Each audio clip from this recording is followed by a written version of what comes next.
السلام علیکم۔ ہم جنگ قادسیہ کے فیصلہ کن مراحل میں داخل ہو چکے ہیں۔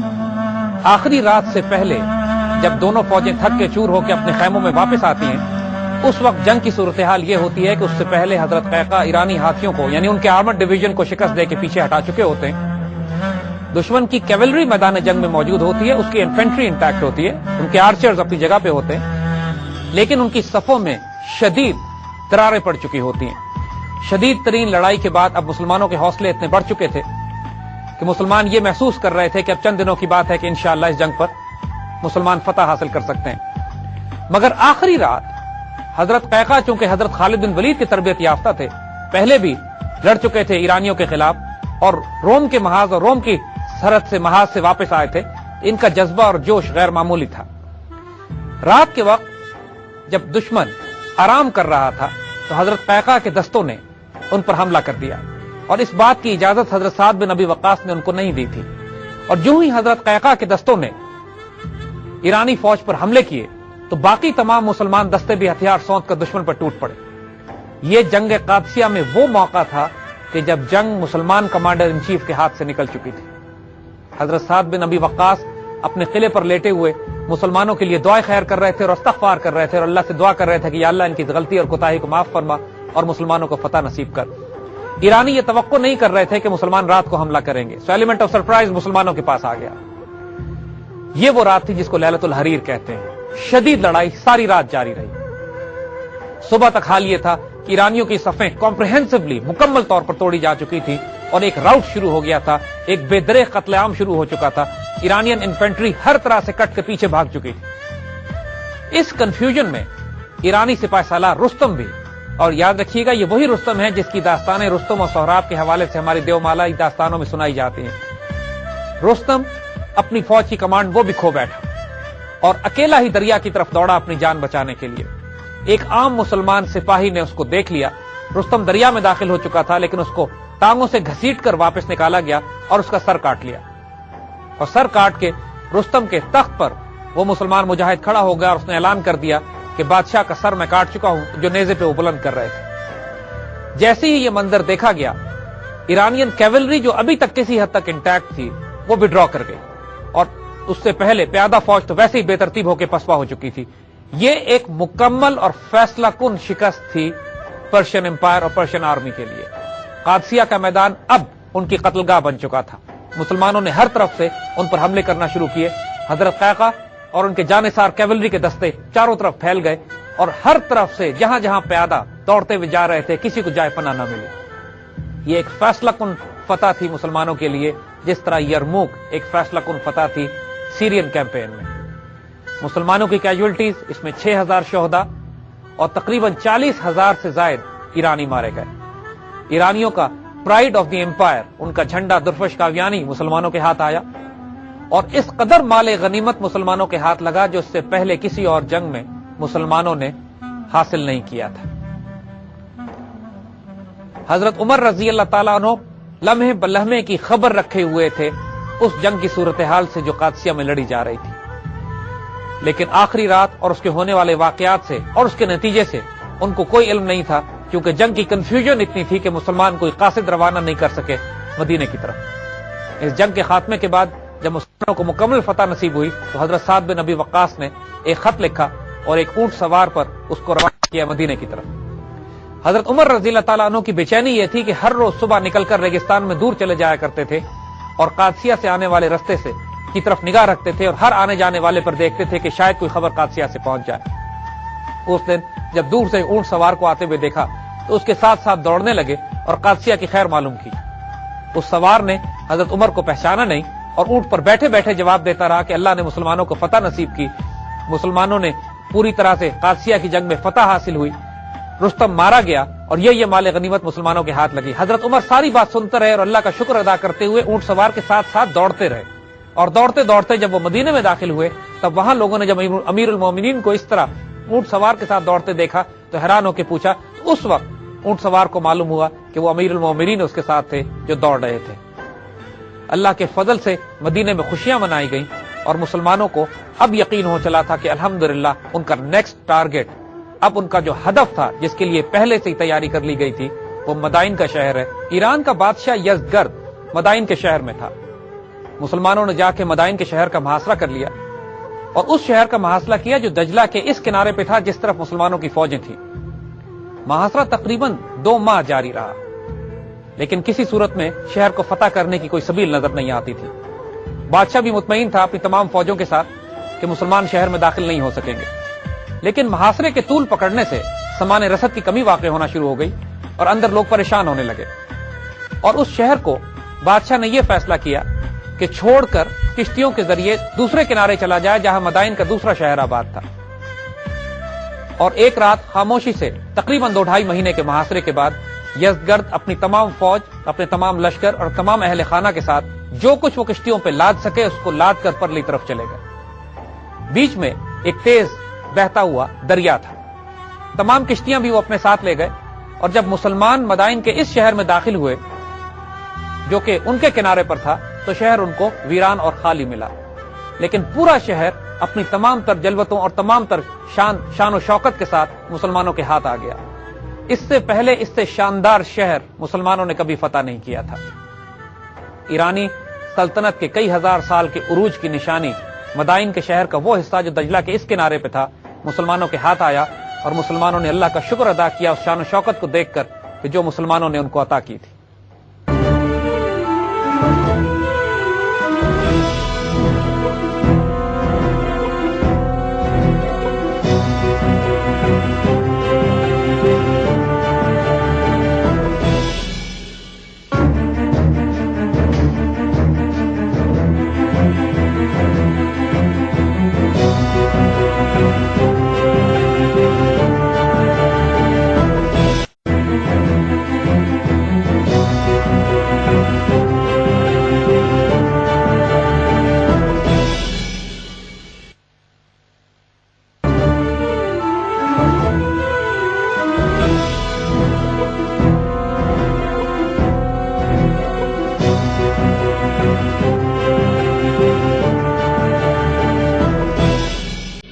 جب مسلمان مدائن کے اس شہر میں داخل ہوئے جو ان کے کنارے پر تھا تو پرلی طرف دریا کے پار ان کو مدائن کا وہ شہر نظر آ رہا تھا جہاں پر یزدگرد بادشاہ اپنی پوری فوج کے ساتھ مقیم تھا۔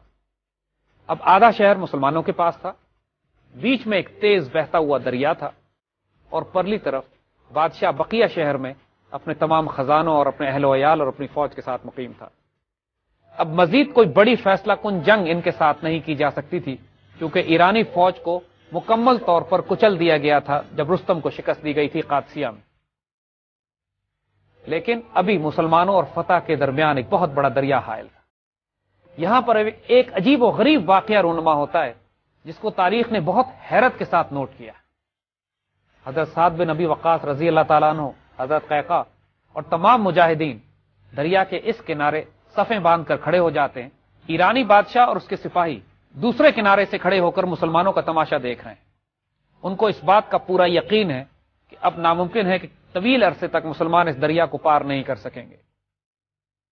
تمام صحابہ ایک دوسرے کی طرف دیکھتے ہیں، حضرت سعد بن ابی وقاص اللہ کی طرف رجوع کرتے ہیں، اللہ سے مدد مانگتے ہیں اور دریا کو حکم دیتے ہیں کہ مسلمانوں کو کوئی نقصان نہ پہنچے۔ اور پھر تاریخ ایک ایسا تماشا دیکھتی ہے جو نہ اس سے پہلے کبھی دیکھا گیا اور شاید اس کے بعد بھی کبھی یہ منظر تاریخ نے نوٹ نہیں کیا۔ پوری مسلمان فوج اپنے گھوڑوں سمیت اس سیلابی دریا میں اتر جاتی اور صف در صف فوجیں آگے بڑھنا شروع کرتی۔ تاریخ نے وہ الفاظ ریکارڈ کیے ہیں کہ جو پرلے کنارے سے ایرانیوں نے دہرانے شروع کیے، دیواں آمدن، دیواں آمدن، یہ انسان نہیں ہے، یہ دیو ہیں، دیو آ گئے۔ یہ وہ اسپرچول ڈائمنشن تھی جس کو ایرانی سمجھنے سے قاصر تھے۔ ایک مسلمان سپاہی کا ایک لکڑی کا پیالہ پانی میں گر گیا، لیکن دوسرے ہی لمحے ایک لہر آتی ہے اور وہ پیالہ اچک کے واپس اس کی گود میں آ جاتا ہے۔ ایک صحابی گرنے لگتے ہیں لیکن ان کو دوسرے ساتھی سہارا دے کر واپس گھوڑے کی پشت پر بٹھا دیتے ہیں۔ ایک مسلمانوں کا تیر ضائع نہیں ہوتا اور مسلمان فوج دریا پار کر کے مدائن کے اس حصے پہ چلی جاتی ہے جہاں پر بادشاہ اور اس کی فوج مقیم ہوتے ہیں۔ جب دیواں آمدن کے نعرے لگے تو بادشاہ اپنی تمام فوج، رحل عیال اور خزانے کے ساتھ جو لاد سکا نکل کر پیچھے فرار ہو گیا. اور مسلمان جب مدائن کے شہر میں داخل ہوتے ہیں تو ناقابل یقین منظر ان کے سامنے ہوتا ہے. اس سے شاہانہ عمارتیں، اس سے زیادہ وسیع اور عریض سڑکیں اور شہر اور بیش بہا خزانے جو مسلمانوں کے ہاتھ لگے وہ آنکھوں کو خیرہ کر دینے کے لیے کافی تھے. لیکن ان اللہ کے بندوں کی نہ آنکھیں خیرہ ہوئیں نہ نگاہیں چندی آئیں. حضرت سعد بن ابی وقاص رضی اللہ تعالی عنہ نے بادشاہ کے محل کو اپنا کمانڈ ہیڈ کوارٹر بنایا اور اس کے صحن کو مسجد بنا لیا گیا اور تمام خالی محلات مجاہدین اور سپاہ میں تقسیم کر دیے گئے اور غنیمت کو اکٹھا کیا جانے لگا. اس سے زیادہ قیمتی غنیمت اس سے پہلے کبھی مسلمانوں کے ہاتھ نہیں لگی تھی. پورا شاہی جاہ و جلال جو کئی ہزار برس سے پرشین امپائر اکٹھا کر رہی تھی، اس کے تمام خزانے مدائن میں مسلمانوں کے منتظر تھے. حضرت سعد بن ابی وقاص رضی اللہ تعالی عنہ نے حضرت قیقاع کو وہ تلوار تحفے میں دی کہ جو رومن امپائر نے، رومن بادشاہ نے، ہرکولیس نے تحفے کے طور پر پرشین بادشاہ کو بھیجی تھی، یزگرد کو بھیجی تھی. وہ تلوار حضرت قیقاع کے نصیب میں آئی. ہیرے، جواہرات، سونے چاندی کے برتن، خزانے، قالین، اس زمانے کے جو خزانے ہو سکتے تھے اس قدر مسلمانوں کے حصے میں آئے کہ مسلمانوں کے لیے ممکن نہیں تھا کہ ان کو سنبھالا کس طرح جائے. جب اس غنیمت کو مدینے روانہ کیا گیا تو مدینے میں بھی حضرت عمر رضی اللہ تعالی عنہ اور تمام صحابہ ان کو دیکھ کر حیران رہ گئے. حضرت عمر رضی اللہ تعالی عنہ نے حضرت سعد پر اور اس فوج پر یہ رائے دی کہ وہ فوج کیسی ہے، وہ فوج کتنی ایماندار اور اس کا کمانڈر کتنا ایماندار ہے کہ جو یہ خزانوں کی ایک ایک سوئی، ایک ایک اشرفی، ایک ایک درہم بیت المال میں جمع کرانے کے لیے واپس لا کے جمع کرا رہے ہیں اور ایک درہم کی خیانت بھی نہیں کی گئی. جب ان خزانوں کو مدینہ منورہ میں کھولا گیا تو اس میں کسرا کے کنگن نکلے. اب یاد رکھیے گا، حضور صلی اللہ علیہ وآلہ وسلم جب حضرت ابو بکر صدیق رضی اللہ تعالیٰ عنہ کے ساتھ ہجرت فرما رہے ہیں تو حضرت سراقہ کو اس وقت حضور نے بشارت دی تھی عین ہجرت کے دوران کہ سراقہ تمہارا کیا حال ہوگا جب تم کسرا کے کنگن اپنے ہاتھوں میں پہنو گے. حضرت ابو بکر صدیق رضی اللہ تعالیٰ عنہ کو یہ بشارت اور یہ حدیث چونکہ عینی گواہ تھے اس کے، اسی لیے آپ نے سب سے پہلے ایران کے خلاف اپنی مہم جوئی کا آغاز کیا. سیدنا عمر رضی اللہ تعالیٰ عنہ کے دور میں یہ مہم مکمل ہوتی ہے اور کسرا کے کنگن مسجد نبوی پہنچتے ہیں. حضرت عمر رضی اللہ تعالیٰ عنہ سراقہ کو بلاتے ہیں، کنگن ان کے ہاتھ میں پہناتے ہیں اور ان سے کہتے ہیں کہ اب اللہ کے رسول کا وعدہ پورا ہوا. سراقہ چیخیں مار کر روتے ہیں اور گواہی دیتے ہیں کہ حضور اللہ کے رسول ہیں.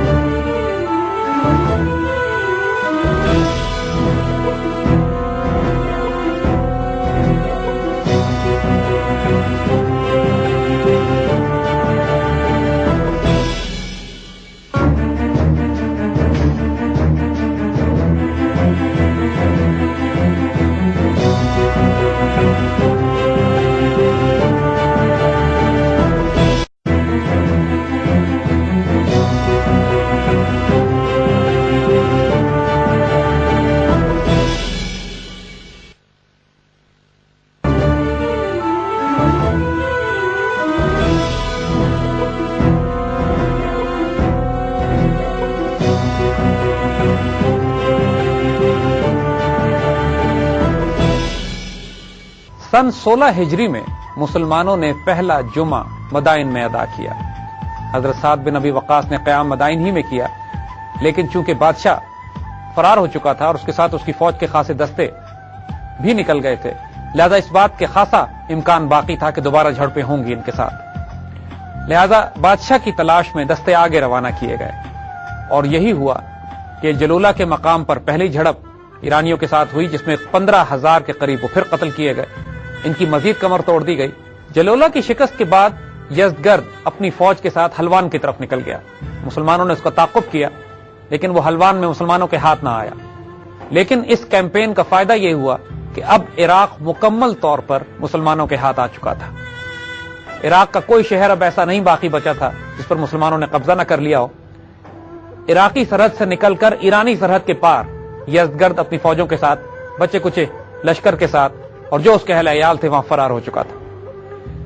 حضرت عمر رضی اللہ تعالی عنہ نے حضرت سعد بن ابی وقاص کو اجازت نہیں دی کہ عراق کی سرحد پار کر کے ایران کی سرحدوں کے اندر جنگ کو برپا کیا جائے۔ حضرت عمر رضی اللہ تعالیٰ عنہ کی رائے یہ تھی کہ مسلمان پہلے عراق کو مستحکم کریں، کیونکہ ایران میں جانے کا اندیشہ یہ تھا کہ ابھی تک سلطنت فارس کی سینٹر آف گریوٹی یعنی ان کا مرکز بادشاہ موجود تھا ابھی تک، اور ایرانی قوم میں آتشی انتقام ابھی تک بھڑک رہی تھی، اور اس بات کا اندیشہ تھا کہ مسلمان اگر عراق کو مستحکم کیے بغیر اپنی سپلائی لائن اور اپنی مین پاور کو بہت زیادہ ایکسٹینڈ کر دیں گے ایرانی حدود کے اندر، تو پھر شاید آگے جا کے کیمپین میں اس کو سنبھالنا ممکن نہ رہے۔ حضرت عمر نے یہ فرمایا کہ کاش ہمارے اور ایرانیوں کے درمیان کوئی رکاوٹ حائل ہو جاتی کہ نہ وہ ہماری طرف آتے نہ ہم ان کی طرف جاتے۔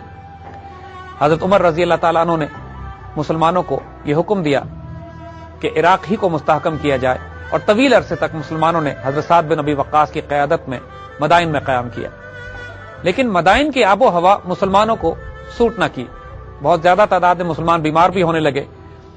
جب یہ اطلاع حضرت عمر رضی اللہ تعالیٰ عنہ کو پہنچی تو آپ نے حضرت سعد بن ابی وقاص کو حکم دیا کہ ایسا مقام تلاش کیا جائے کہ جو عربوں کے اونٹوں کو راس آتا ہے، کیونکہ آپ نے فرمایا کہ عربوں کو وہی علاقے راس آتے ہیں جو ان کے اونٹوں کو راس آتے ہیں، اور اس کے لیے جو مقام تلاش کیا گیا جہاں پہ نیا شہر آباد کرنے کا حکم دیا گیا، اس کی شرط سیدنا عمر نے یہ لگائی کہ اس شہر کے درمیان اور مدینے کے درمیان کوئی رکاوٹ نہ ہو، یعنی براہ راست اگر کوئی شخص وہاں سے چلے تو بغیر کسی رکاوٹ اور دقت کے مدینہ پہنچ سکے۔